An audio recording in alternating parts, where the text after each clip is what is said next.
আসসালামু আলাইকুম। সবাইকে শুভেচ্ছা জানাচ্ছি। মাসুম মাহবুব, দেখছেন ওপেন দ্য ইউটিউব চ্যানেল এবং মাসুম মাহবুব ফেসবুক পেজ।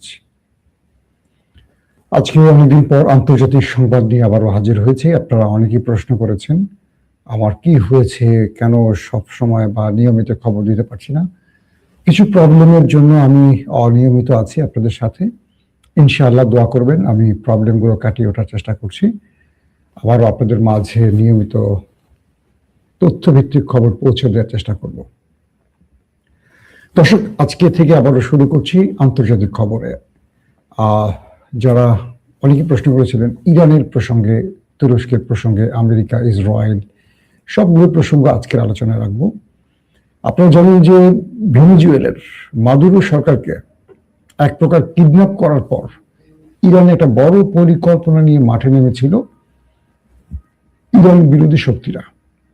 ইরান বিরোধী শক্তি কারা? প্রথম দুটো দেশের নামে আসবে। একটি আমাদের সবার প্রিয় ইসরায়েল, আর একটি সবার প্রিয় আমেরিকা। এখন বলবেন প্রিয় বললাম কেন? সোশ্যাল মিডিয়া তো অনেক কথার জন্য অনেক কথা আটকে যায়। অনেক ইতিমধ্যে আমার ইউটিউবের একটা চ্যানেল, বুঝতে পারছেন। তো সেই হিসেবে এই দেশটির খবর দিতে গেলে অনেক হিসেব নিকেশ করে দিতে হয়, আর চাই না যে আমাদের কথা বলার জায়গা বন্ধ হয়ে যাক। তো ইরানের মধ্যে ভেনেজুয়েলার পর একটা বড় মাস্টার প্ল্যান নিয়ে নামে দুটো দেশ। একটি নাম ইসরায়েল, অন্যটির নাম